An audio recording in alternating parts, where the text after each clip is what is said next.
Welcome to the Anxiety Crusher, the daily event where we help you stop the anxiety spiral before it even begins. Anxiety is like a habit. It, it's something that grows with us, and by experiencing it, we tend to reinforce it, and we can stop it before it begins.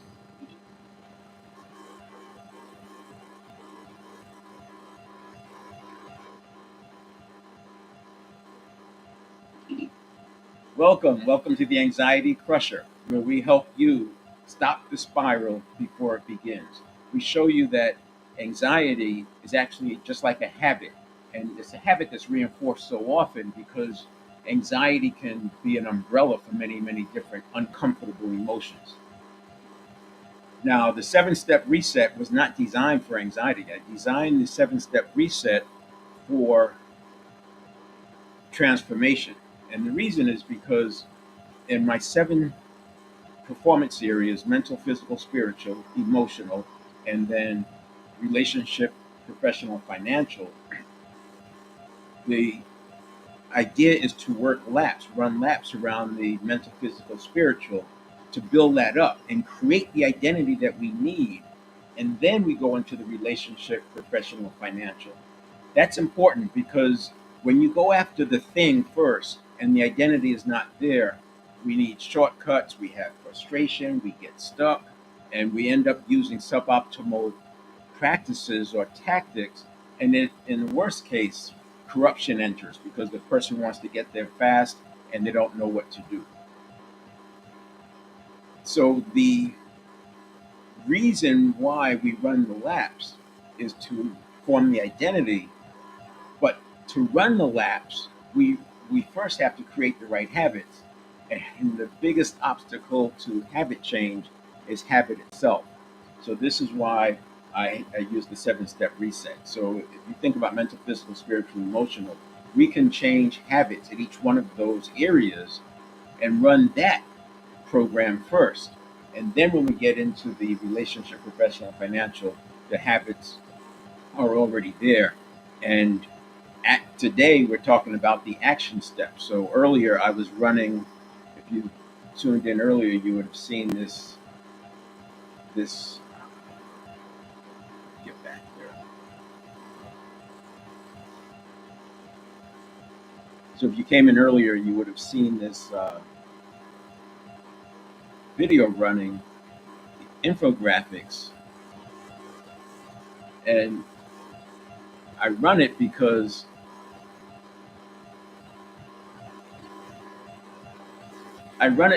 it's a reminder that we don't use what we know. So too often people focus on doing something, learning something more knowledge, a better understanding. But we know so much. If you just look at the titles on these infographics, you know much of this. If you've been leading any number of years, you know most of this, so you've heard it before. But to know and not do is like not knowing, and that's why I was running this as the entry. And I also have this on my website now at the 7stepreset.com, and I'll put that in the chat. The 7stepreset.com /live is where I provide information about these live events. You're welcome to go there, and you'll see the yesterday's video. Hold on a second, let me type first.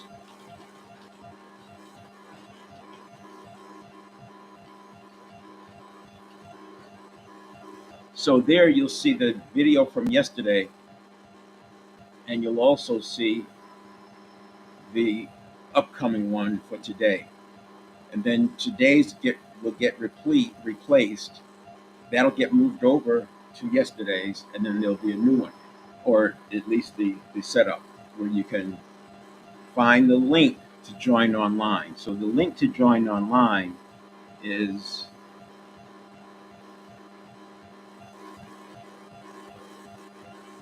I'll put that in the chat as well.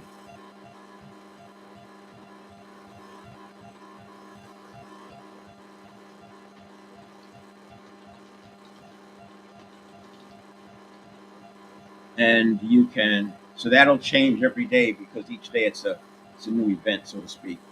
But you'll be able to join me on stage, and then we could have a conversation. So at the end of these, I do allow time for some coaching, self-coaching, discussion, whatever you want to do, and you can get there by using that link.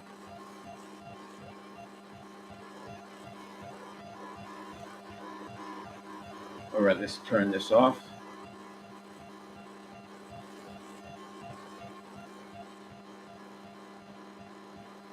So today, what we're going to be talking about is the fifth step. So yesterday I covered the fifth step, which is emotion modulation. And emotional modulation is that one that could add 90 seconds to that 1 second reset, or the 1 second stimulus response cycle. So you may recall, or you've probably heard me talk about, we make 33,000 decisions a day. And through all those decisions, they're priming us for the next decision. So if you go and look at the prior steps,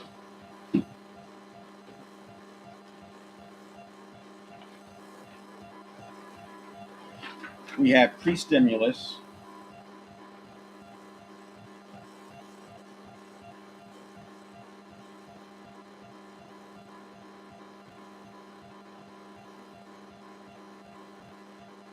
we have first pre-stimulus, and this is ongoing. This is who we are, and it's whatever stimulus is coming. But because we are going through 33,000 decisions a day, and it's actually more like 100,000 stimulus response cycles a day, this is ongoing. So we want to, one, start the day off right. This is why a lot of your gurus will talk about rituals. But we also want to maintain it and then get back to it quickly, because if one of these stimulus response cycles cause us to be quote unquote triggered, we have to be able to get back to that next one. And if we're awake 65,000 or so seconds a day, we're getting a new one of these every other second, and we don't know what's coming. And there's two ways you can approach this. You can control your environment so tightly, put all these rules around yourself so you never get triggered. And I tried that. And the danger is that when one does get through, you don't have the skills to get over it. I've learned the hard way that you're much better off having the skills to get back to homeostasis very quickly. And that's why we have this mindfulness piece here. Because you can't control your environment, especially if you're moving into something new, right? So the idea of designing or creating in the field of infinite possibilities means you're going to be faced with the unfamiliar most of the time. And we have to be able to fix that. So that's all pre-stimulus. It's how we're showing up, but also can we get back there? And this is state. So the first one is beliefs, neuroplasticity, priming, mindset, physiology. And you could go back and look at the videos. Some of them are on the website as well, but they're also on this platform wherever you're watching this one. I'll leave them up for at least 7 days, so you can always go back and watch one of the earlier ones. And then we have the state of being: mental, physical, spiritual, emotional. What state are you in? And that state has a lot to do with what shows up here in the conditioned reaction. This is a quarter of a second. This stimulus, or this stimulus to conditioned reaction is a it comes online in a quarter of a second, and it will last about a quarter of a second, about 250 milliseconds, and then it's ready to hand off that information to the conscious. But too often, we make the response, step four, equal to the reaction. Especially if you're already stressed out, if you're already in fight or flight, the likelihood of response being exactly the same as the reaction is very high. This is how you get people just destroy relationships, or they destroy opportunities because they get triggered, they freak out, and they react out of this fear. And that fear is the worst thing. People have just get up and quit in the middle of a meeting. They just get up and quit. I mean, all sorts of things have happened because they don't have the regulation skills to manage it. And then in step four, we talked about, yes, you can make the response within a quarter of a half a second. So it's stimulus happens, you have a quarter of a second reaction time for the network of neurons, aka subconscious. Then you have another quarter of a second for the conscious mind to come online. But I say wait another quarter of a second. So now we have 3/4 of a second from the stimulus before you respond. And the reason for that is the network of neurons processes at 11 million bits per second, whereas the conscious mind only processes at 50 bits per second. And if we start right off the bat, we don't have a way to assess what's actually coming in from the subconscious. So through this process, you will actually be discounting what you get from the subconscious. Why?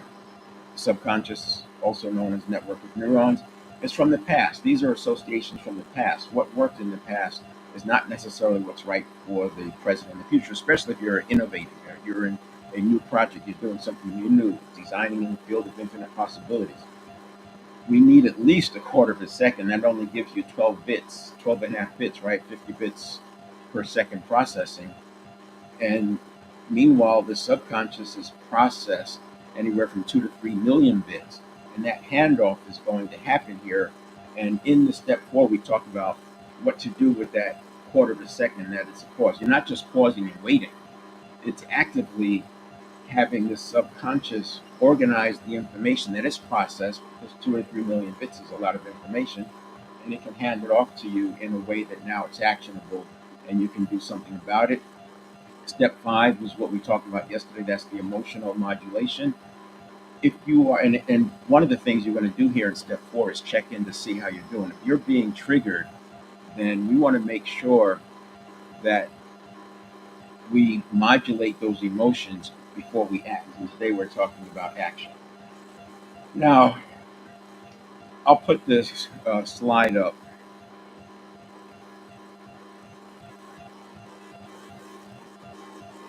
because I think it's important to see how this all fits together. And I'm going to talk about it from the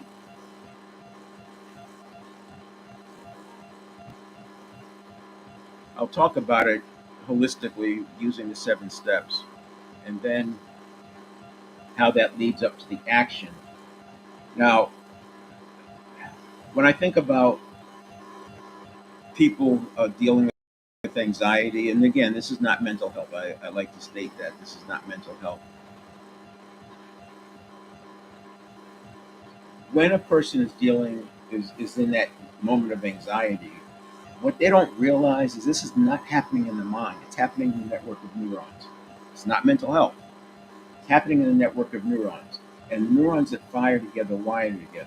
And the more that we generalize into anxiety, the more we're reinforcing and building those neural pathways. If you look up myelin, that's the wrapping of the neurons that make them fire faster, more powerfully, and and and more accurately as well. That process of myelination is making the habit stronger and stronger and stronger. So when you think about muscle memory, what you're doing is building up myelin around the neurons, and you're also engaging synaptogenesis, which is strengthening the neurotransmitter between the neurons, and this strengthens that neural pathway, which is why after spending time with muscle memory, it happens automatically. It's just there. It's such a strong habit. But what people miss is that it's not muscle memory. It's nervous system memory. And the same nervous system that governs our muscles is the same nervous system that governs our thoughts, our actions, our speaking. So by working through from a habit standpoint, you're able to, using myelin, using synaptogenesis, to have the habitual thought patterns that serve your design, your life design, as opposed to interfere with it. Now, let's pull up a bit of the screen.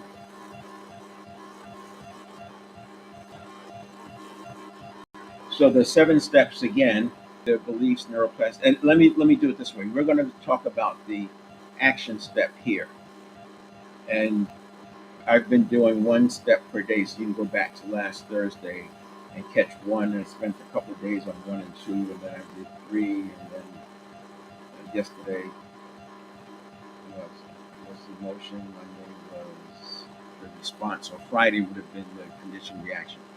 So now in step 6, I want you to have this picture, especially if you're this is the first time you're saying this, because most people feel like I, I've tried everything, nothing works. I don't know I don't know how to do anything different. Those things don't work for me. First of all, hacks don't work. So if you've tried hacks and they don't work, they're not supposed to work. Why? Well, you don't expect them to work. Why? Because the central nervous system is always working towards homeostasis, meaning stability. It wants stability back to the way things have always been. So if you accept the fact that 95% of everything we do is done by habit.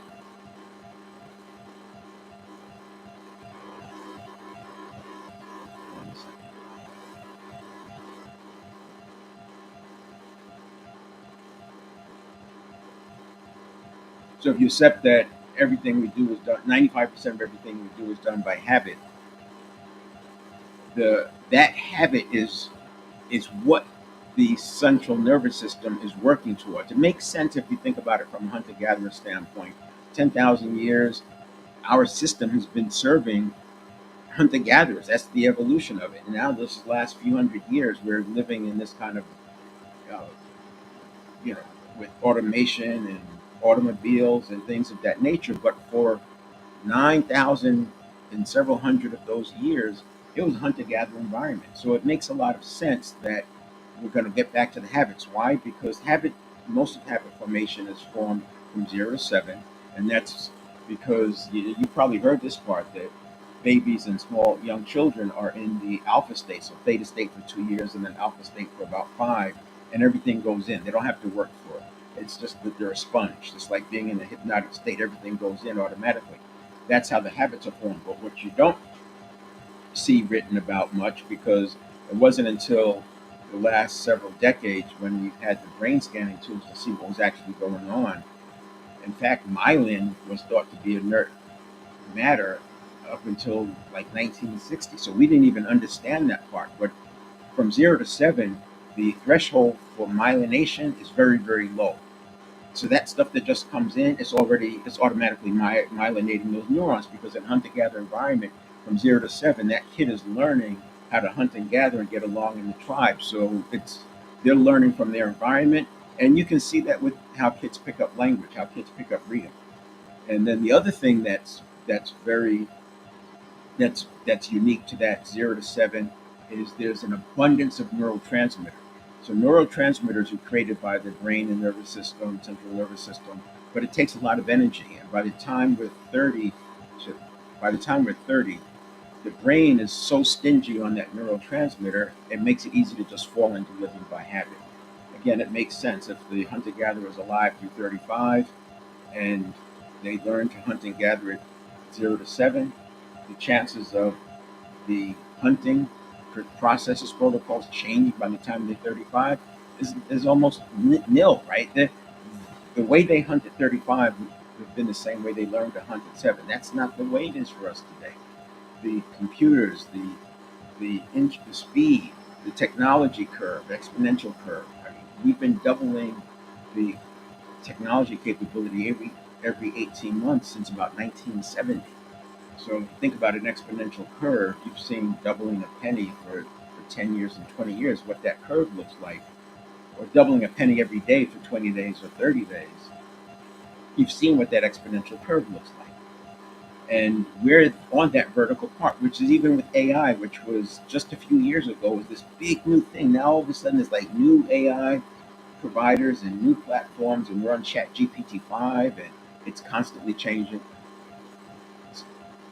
That's not going back. We're not going backwards. And this is why people, in my opinion, live with so much anxiety, which is why I use the transformation, because you can learn to react to every single stimulus that's coming in.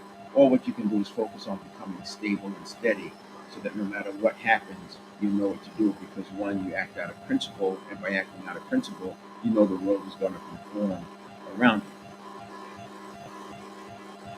So I have this slide up because we're going to talk about step 6, but I want you to imagine that all of those thoughts that you can't do it, all those thoughts that it doesn't work for you, all of those thoughts that you've tried everything, I want to debunk these before we talk about step 6. So beliefs, we have levers. Each one of these has dozens of levers. There's levers to identify and then neutralize your limiting beliefs. You have command of the plasticity, so you're able to replace unwanted habits with the habits that are designed for your life design, and that's what I call automaticity. So we put the automaticity to work for us. Priming. You move from an environment where you're being primed haphazardly by all these other forces that would like you to do what they want you to do instead of your life vision. You're priming yourself, and then mindset. Not only do you have a growth mindset, but you're able to get back to a growth mindset very quickly and effectively, and the frequency that you return to a growth mindset, you're building the habit of having a growth mindset. It's very difficult to get knocked off. Without this process, it's very easy for people to go from a growth mindset to a fixed mindset. And you can have a fixed mindset within a topic that you have a growth mindset. You may have a growth mindset around physical fitness, but then there's elements within fitness that you have a fixed mindset and don't even realize it because your view is you have a growth mindset. And then physiology, courageous physiology versus defeated physiology. That's all I need to say, right? You can look at Amy Cutter on YouTube, and she talks about these different physiologies and how they've actually increased things like testosterone. People come back and debate that, but if you look at it from a neurotransmitter standpoint, what's going on with neurotransmitters? The more neurotransmitter production you have, the more testosterone is developed, or estrogen in women after menopause, plus HGH, human growth hormone, mitochondria, etc. All of that is coming when you improve neurotransmitters. So physiology is a huge topic in this. Step two is really a check-in to see how we're doing. So you have your mental, physical, spiritual, and emotional state. How am I doing? And then we have levers to get back there quickly, because you may start your day off well, you may get thrown off course. You need a way to get back there, and that's what we do in step two. And then you have self-image. So it's not just what is the self-image, it's auditing it. It's being able to audit, where's my self-image? We have to do this thousands of times a day. We're making 33,000 decisions a day, a decision every other second. You can see that if we slip here, you can ruin your day. Now you have a conditioned reaction, a stimulus. And there are people who, like I said, they so control their environment. I've read some things about actors and actresses who control everything on the set so they don't get knocked off course. I understand that, because before doing a big presentation, I always put myself in a bubble. I had specific rituals before going on stage. I had specific rituals. I isolated myself. I left the hotel. I went to a place where I wouldn't interact with anybody that I knew. I controlled this whole thing, which was effective until something slips through. When something slips through, then you don't have the tools to deal with it. So this approach to me is much more effective. So now we have a conditioned reaction. This happens in a quarter of a second. I'm not going to go too much in depth now, but just understand that there's so many levers, because this step is happening in the subconscious, or the network of neurons, and we process at 11 million bits per second in the network of neurons. So in a quarter of a second, a ton of information has already been processed. Fortunately, there's a filtering system in place that we can guide.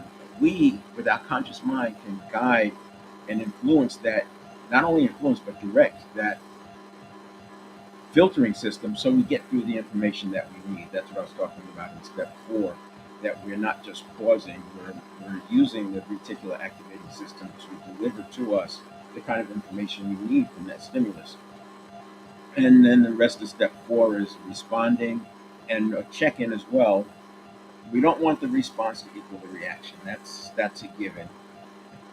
However, the the action is do it, delay it, delegate it, and discard it, or discard it. You can do what the reaction is suggesting, but it's a conditioned step. So it comes in, and by having principles and aligned with purpose, etc., like that, it's a very easy process to do. None of this is rocket science. There's very little new terminology. Reticular activating system might be the one neuroscience term that I tend to use. I don't really explain myelin and synaptogenesis when I'm talking about the 7 steps. I don't need to, because we're not wanting to understand how the car is built. We want to understand how to drive the car. And when it comes to driving the central nervous system, You don't need to understand the amygdala and the hippocampus and all that. You just, if you do the steps, it'll work. Now, if you want to go into a deeper dive, and I invite people to come online, just look in the chat. There's a link. You can use that link. Come online. We'll have a discussion about it during the live event. It's 8 a.m. to about 8:45 a.m. Pacific Standard Time. And then we get to step 5. And step 5 is the emotional modulation. Now, I say often that this whole process, each stimulus response cycle, is only like 3/4 of a second, quarter of a second if you're letting the reaction equal the, if you're letting the response equals the reaction. That's not where we're going. So now, back to my my my positioning. We now have managed the stimulus reaction, so it's, the automaticity is working for us. We have a check-in step, so we're able to make sure that any action we take is going to be aligned with our life design. The automaticity is working for us. And if we are being triggered or there's some emotional thing happening, some anxiety that we're feeling, we have an emotional modulation step that adds up to about 90 seconds, which means this whole process could take 2 minutes or a minute and a half. Now, if you track with me through this, you'll see by the time you get to the action step, the majority, in fact, by the time you get to the emotional modulation step, the majority of triggers and things to set you off and impulses to go into fight or flight, they've all been neutralized. They are not there.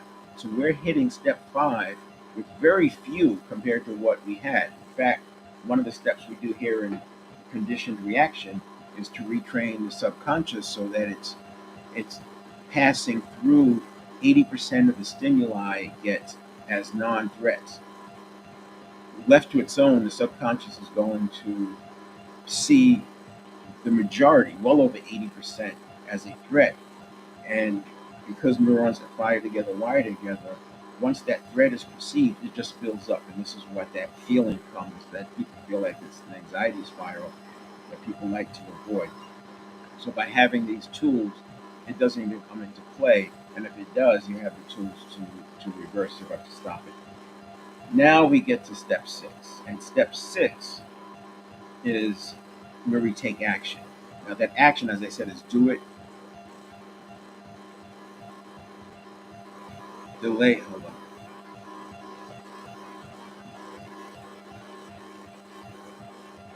Do it, delay it, delegate it, or discard it. And that do it is 95% of the time. If 95% of our lives is by habit, for me, I would say that 80 to 90% of the time, I'm just going to do what the subconscious reaction, what's aligned with the subconscious reaction.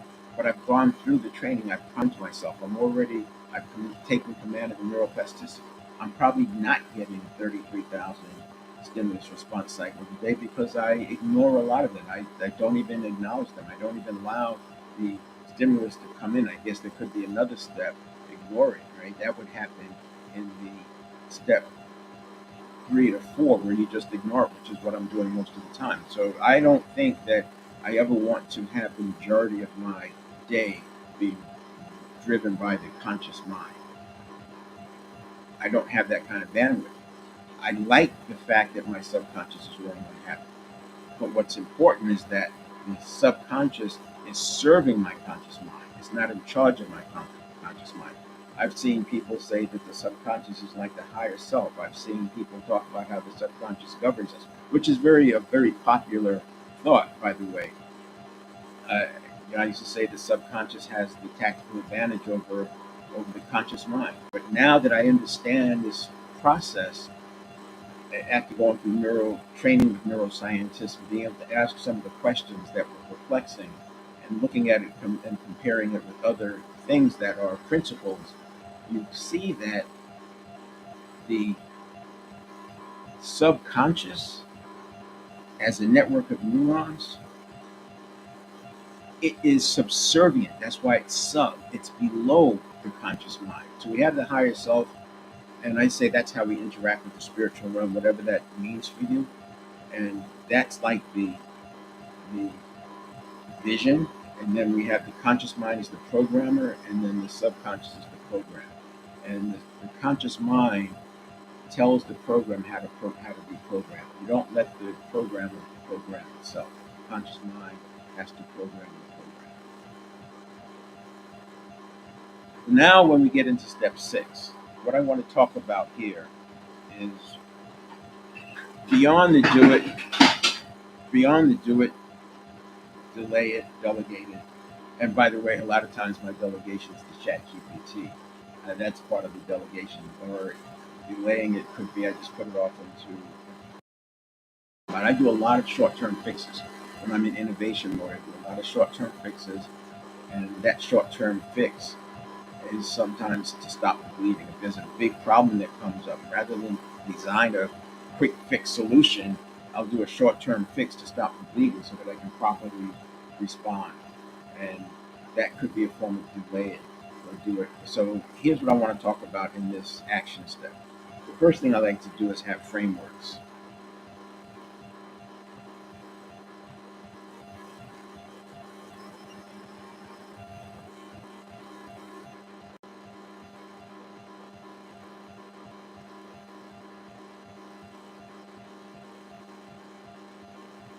So if you have a framework,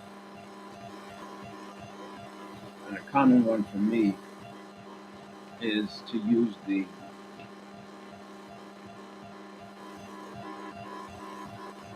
hold on a second.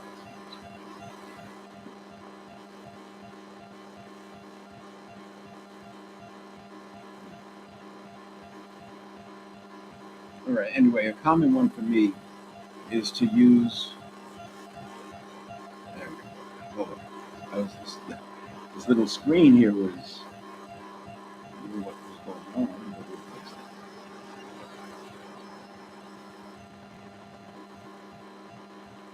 There we go. Now, I like a two-axis framework.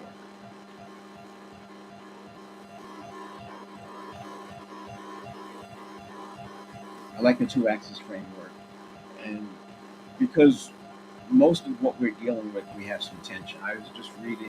I saw something the other day where this journal made a decision that had been lingering for years, and the decision was made very quickly. And he, when asked how he was able to make it so quickly, said these guys have been fighting this thing for years. If there was a clear winner, it would have been the decision would have been made. It's obvious that both of these are pretty good, or are good. So why spend more time? We want to get into trial and error. We want to put one out there. If it works, we'll know right away. We'll double down. If it doesn't work, we'll know right away and we'll replace it. I like what Mike Tyson says. He says no plan. He says everybody has a plan until they're punched in the face. I say no. Very seldom does a plan survive contact with reality, and especially now in the VUCA world, with the volatility, uncertainty, complexity, and ambiguity, we want to be able to do more trial and error. And again, this gets back to the 7-step reset, because we don't want to be feeling like we lost because something doesn't work. You have to have that growth mindset as you're doing the trial and error. And the tension that arises when it's time to take action, so you can have growth and profit. That's one I like to use. And which one is more important? And you can say, well, they're both important. And we could debate that all day long. But one thing we could do is to say, all right, let's take a look. Let's say we had growth and no profit. How's that work? And you'll have the salespeople saying, yes, that's what we want. But wait a minute. If you have no profit, then what happens if there's a pandemic? With no profit, you don't have the staying power to stay in the game. What happens if you don't have growth? You just have profit. You have profit. What happens if there's a pandemic? You get to stay in the game, and you have options. Because if you have profit, you can do other things. So now you know which one is more important, and you can still work to get as far out here as possible. But as you get this arc, you're not going to go too far on the growth where it puts tension, where it takes away from the profit. This is a hard thing for people to get, because almost every B2B salesperson is selling you on revenue and it's a compelling conversation, we need to make sure that we are not buying in that moment, that we're going back and we're looking at the profit, and we're looking at not just profit, because when you're primed by the salesperson, you're thinking good day of a good week. We need to be profitable on a bad day of a bad week. And by stepping away from that conversation, coming back later, you can say, on a bad day of a bad week, what does the profit look like with this solution? And now you're in more of a productive conversation. Another one that I like to use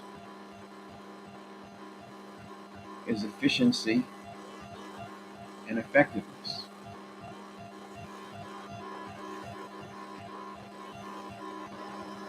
Again, suppose you had total efficiency with no effectiveness. How would that be?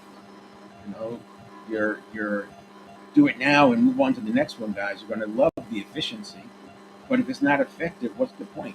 You get there first, but you don't have anything in your suitcase. So we want to make sure we have effectiveness. And again, you can push this out, but I say effective first,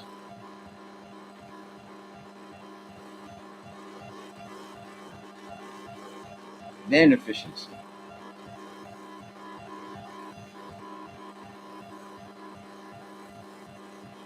Go after effectiveness first, and then you look at efficiency. When you're hiring somebody, you have attitude and skills. The idea is you're looking at the resume and you're doing behavioral descriptive interviewing, you're focusing on skills. But if they have the skills and the wrong attitude, what's the likelihood of the skills being applied in the way that serves your vision? So again, you can push it out. And if they have the right attitude, I can teach them the skills. So we want profit,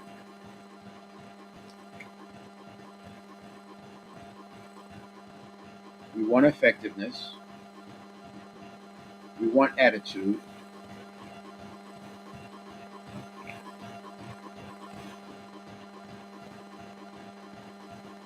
Another one might be thinking and feeling. Suppose we have all thinking, we've got the right result, it's definitely working, but if people aren't buying it, if people don't want it, what's the point? If you have feeling or empathy, we can call that empathy. Let's call it empathy. If you have empathy, then you can listen to what the people want and create solutions, and it may not be as fast. Again, you can push this out, but I'm suggesting that we probably want more empathy than just thinking. And in an organization, you're going to have your CFO, you're going to have your accountant, you're going to have your defensive verticals, and those defensive verticals are going to help you manage that. But at the end of the day, we have to be taking care of the customer, and the how we treat the employee is directly correlated with customer satisfaction. So we have to take care of the employees too, and you don't want to sleep on that. And then another one would be, and we see this with social media, we see this with the news cycles. We have speed and we have accuracy. And it's gotten so bad. I mean, there are YouTube channels that, I see them changing the name of the channel over and over and over. They're relying on clickbait to get people to click, and what's in there has nothing to do with the title. I saw a piece by Denzel Washington. He said the news channels are so focused on getting there first that they're not taking the time to look at accuracy. Influencers, they're so focused on getting there first, and not all, right? But they're not focused on the accuracy and the depth. And yes, it does get the job done in the short term, but when it comes time, like I said, in a pandemic, Warren Buffett says, when the tide goes out, you see who's not wearing a bathing suit. And so I would say that we want accuracy over speed in general. Now, sometimes you're in a dire situation, fight or flight, existential sacrifices. You're going to have to go with some speed and then come back. But I talked about short-term fixes. So hopefully this kind of paints a picture. And what I'm doing here, uh, assuming that we've gone most of the time not,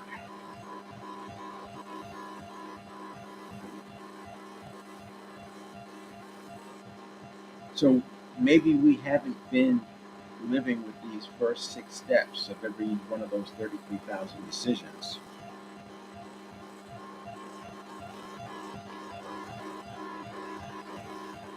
And so we don't feel any agency when it comes to step 6. We don't feel like we have any agency. Step 7, by the way, I don't talk, didn't talk about this, is the mindfulness. This is the present moment, getting back to a calm state, an effective state, a good state of being, so that we're back here in step 1 and 2, ready for that next stimulus to come. Because we want to be focused on our life design. We don't want to be whipsawed by anything. Well, that's why I ignore a lot of the things that come through. But the step 6, we may feel like we don't have a choice. We may feel like there's nothing we can do. And what I want to do here, what I'm doing here, is saying yes, there is something that you can do. And by arriving at this step 6 and making that a habit, it's not going to happen overnight, right? Your habits didn't get formed overnight. I would say in 6 months you'll have a good handle on it. You'll see major improvements in 3 months.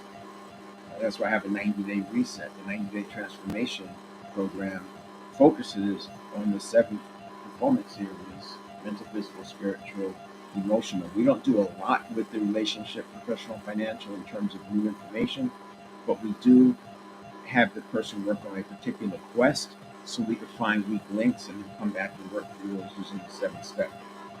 But now, once you have this resolved, you can do what you set out to do.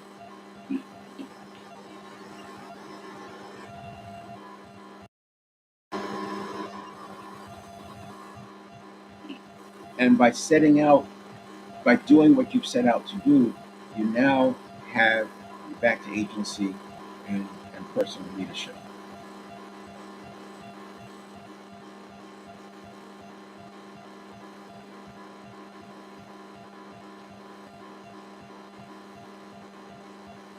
So let's take a look at this other one. So I already talked about frameworks. Now I want to just talk about what are some of the obstacles that get in the way when it comes to taking action. So I call this leading through the tension of action. There's tension. When we're taking action, there's a lot of tension. One, because the subconscious or the network of neurons doesn't like the unfamiliar. So by definition, if we're making a decision in a new area that's unfamiliar, we're going to have some tension there. A lot of times you talk to people, and if you're leading or coaching, you've seen this. People don't want to leave first base. They want to get to second, baseball metaphor. They want to get to second base, but they don't want to leave first. That's that fear of leaving the known. I've heard people talk about it. You have to leap. Sometimes you just have to make the leap and trust. People keep cutting that thing in half and cut it in half, getting to that distance of when they have to leap, and they just put off leaping. And rather than leaping, they go back and redesign. They go back to doing other things. For me, I always went back to school. That was my way of dealing with the tension. I'm not saying that was the best thing, but what it did is it gave me a chance to get out of fear and get out of fight or flight and then reset. Counter will. This is the I don't want power. I mentioned this in the earlier steps. Willpower is what people have relied on. They've learned to rely on willpower in the 20s, teens and 20s because it worked. You had an abundance of neurotransmitters. During the 20s, the prefrontal cortex was being formed, and that came with 20 billion neurons. So there's an abundance of neurotransmitter, plenty of excess to fuel willpower. Once it's formed, the willpower it wanes. Willpower wanes with age. It doesn't. I mean, after 30, and it does wane all the way through 50 and on. It wanes with decision making. It wanes with use. And meanwhile, the I don't want power can grow. It's reinforced by habits. Now, what is I don't want power? Let's say that you you've talked to people who maybe they had a bad situation in a car or on a bridge, and they just don't want to go across a bridge, and they drive a circuitous route, or maybe they have to fly or whatever it is. They just, I don't want to go over that bridge, and it's a metaphor. But the thing that they want is on the other side of the bridge, but the I don't want power is so strong. A more practical example is maybe a person has decided that they don't want to sell, they don't like selling, but now they're the CEO or they're the C-suite, and one of their responsibilities is to sell, but they've got this I don't want power pushing them, and they don't want to sell. They don't know what it is. They just can't get there. They just can't engage, and everywhere else they're effective, but they just can't get over it. And it's again, you can hear it as a coach. You can hear it when the I don't want power is strong, and the resistance. And the thing about it is that if the I don't want power is at the existential level, fight or flight, life or death, then it will always find energy to overpower and suppress the willpower. I'm not going to say that removing the I don't want power is going to magically give you all this willpower, but some of that willpower is waning just because you're dealing with I don't want power. So getting rid of the resistance is going to help your willpower be more useful, but the 7-step process is more reliable than just willpower because willpower wanes. Decision resistance, avoidance of commitment, self-explanatory, and a lot of times the fear of success is a bigger obstacle than fear of failure.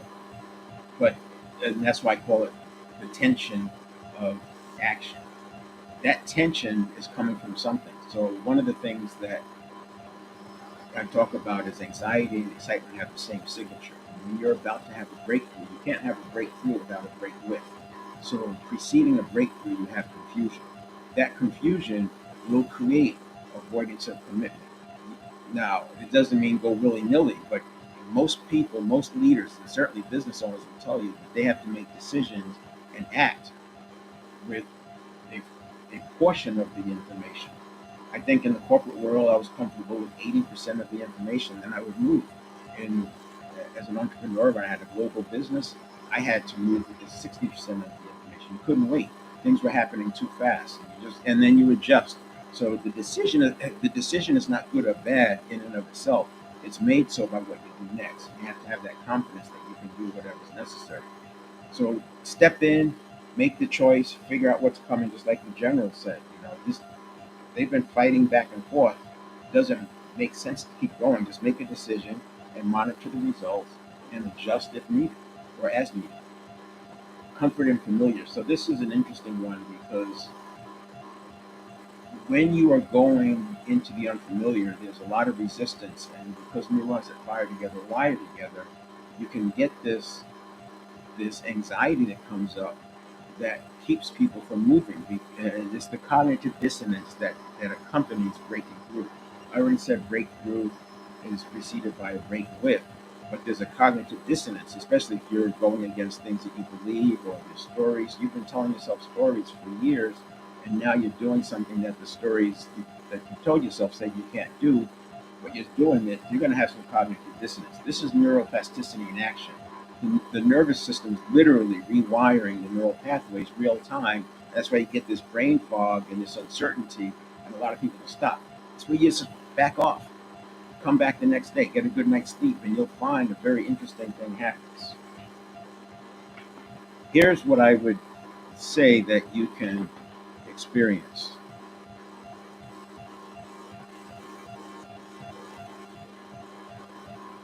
So let's say that you're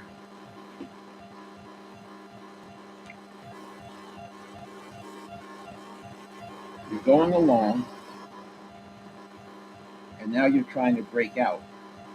As you try to break out, you didn't recognize it, but there's a barrier.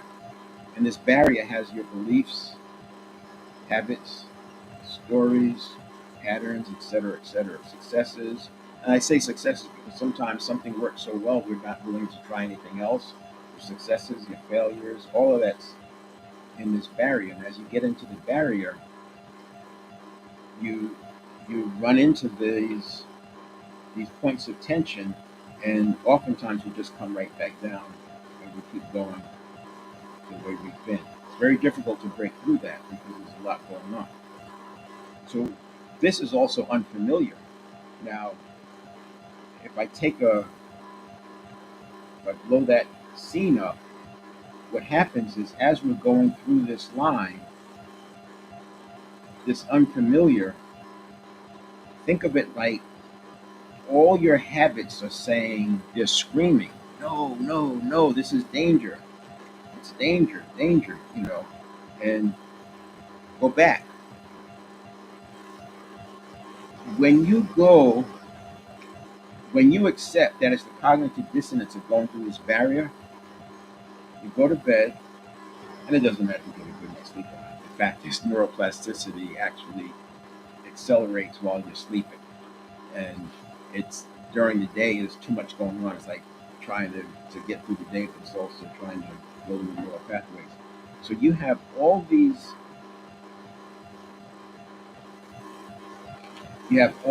neurons, neural pathways, ones that fire together and wire together. You have all this resistance saying, no, this is dangerous, but you're going through it. And then when you break through those neural pathways, this is my vision of how I explain it. Once you break through, so this is going to happen multiple times. It's going to happen multiple times as you're going through this barrier. They flip. And now you have them saying, yes, we can do this. Yes, we can do this. Go, go, go. Because we want to survive. Once you flip through, it goes from danger, don't go, it's dangerous, to once you cross, go, go, go. It's almost like you're sitting there not wanting to cross the street because the cars are going, and you're trying to get your courage up, and you're sitting there in the cars, and you're scared to go, and you're scared to go, and then finally there's a break, and you go. So that's sort of what happens here.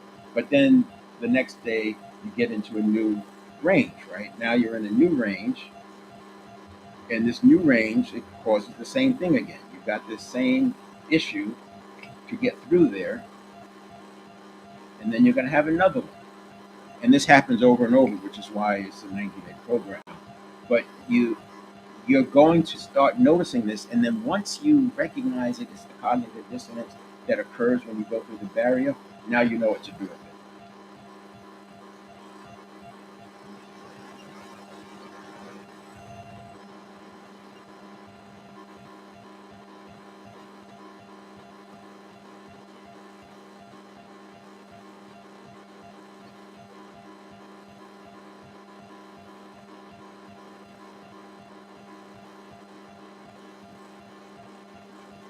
And then so that's the comfort in the familiar processes. Another way to look at the familiar processes, I remember being on a team, and we were tasked with doing many new things. And the go-to for this team was to always pull out a previous presentation, a previous PowerPoint, and start there.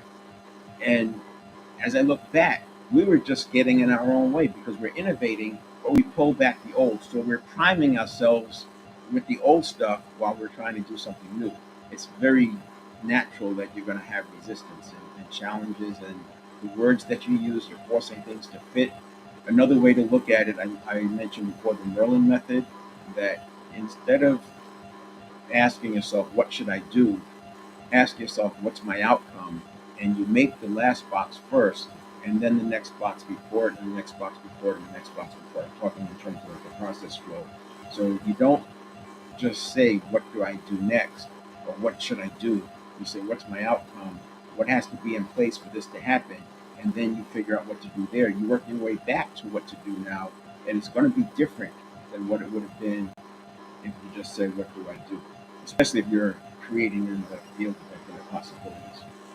Momentum mismanagement, and I kind of talked about it with the cognitive dissonance and the being able to break through and recognizing that, okay, I've broken through another barrier, sub barrier. Now I have that resistance again, and sometimes you just need to get away from it, do something else. So I do see the tension and the difficulty between project and operation.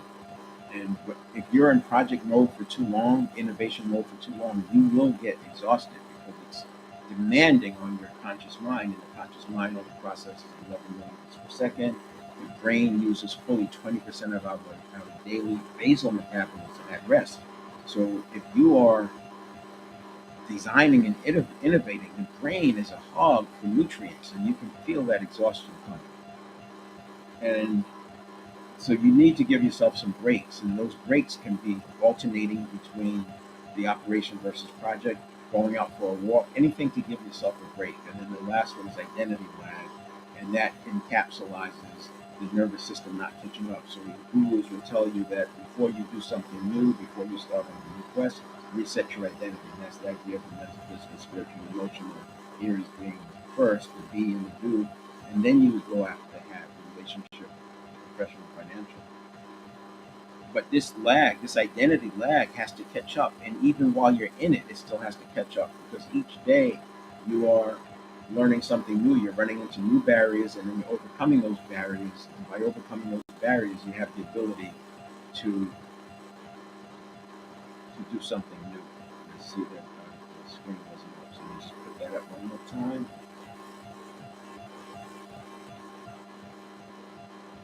So there you go. It's the Oh, and then I left off the needing to be right. So this is the I used to mentor. So I was building high performing teams. I have a phase that I went through, and I had to build a new high performing team every other year, because we would do these major initiatives, and then I have to create a new team for the next initiative. The initiatives were different, and it required a different expertise. And I got into making sure I was getting hot, very bright people. And one of the things I noticed in general with a lot of the A students is that they had difficulty making or coming up with a point of view. The the way I looked at it was the way to get an A or maintain a 4.0 GPA is you have to give the professors what they're looking for. If you deviate from that, you can get a 90 instead of 100, and now you're looking at not having a 4.0. So they were conditioned to give the professors what they wanted. And I noticed that a lot of these folks would come in and they had green field, they could do whatever they want. They certainly had the skills, but they were looking over their shoulder. They wanted to know, what's the answer? What's the answer supposed to be? So I literally trained them on how to have a coming up with a, I say train, I condition them to have a point of view, and to trust their point of view, that it's going to be directionally correct, and then we can adjust. Once we did that, it, it they were able to run fast, and there was more intrinsic motivation. There are some people who are very comfortable having a point of view, even when it's not right in research, and those people make progress because they can do the trial and error. Now, neither one of those is perfect. You want to have a blend. You want to be able to come up with a point of view that's research, that's based on research, critical thinking, first principles thinking. But you also want to be comfortable with taking action and then going through the fight or flight. That's kind of what I was talking about, related to what I was talking about. 60% of the information I have to go. And then we said the start, stop. I like the Pomodoro technique. And you put that up online, 25 minutes, and then you take a 5-minute break, and you use the kitchen timer, 25 minutes, 25-minute break. And this is not necessarily needed in the operational mode, but in project mode, when you're thinking and you're having to rely on conscious thought, you want to get that separation, you want to get that break. And then the identity lag, this is the drawing I was making when I had the barrier that you have to cross. So step 6 is a big one. I would say that if you look at at the first 5, they're leading up to us to be more effective at step 6, and that's the one to take action. And I'll go back to what I said earlier. Pull that up.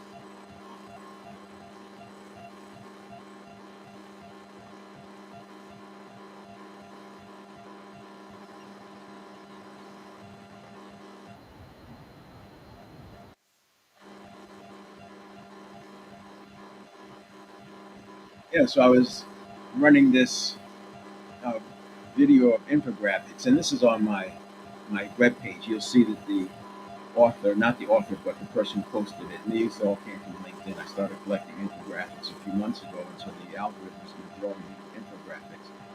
But the point here is that we don't use what we know, and to know and not do is not much better than not knowing. So the 7-step reset is designed to get us to do more of what we know, and that's why I use these infographics, because there's plenty of information, and you can pick one. I'm going to organize them so we have the strategy and the leadership and the conversations and the emotional intelligence, and put them in groups. Probably run 4 different videos of those on my channel. I'm still collecting them. I'm at 400. I'm at 550 right now. I'll stop pretty soon just because it becomes unwieldy. But I think as I start organizing them, I can have some nice videos, and then you can just stop. You can just stop at any one of them and work that way. So in that action step, if you don't know what to do, take a look at my infographics. You'll find an idea, and before you get through the first 5 or 6, you'll have some answers on what to do in the action step.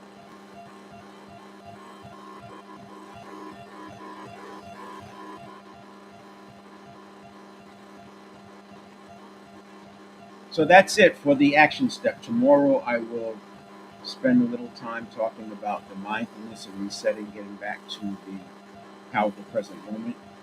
This is where meditation can come into play, but you're not going to be meditating in that quarter of a second or half a second that's left in the stimulus response cycle before the next one comes.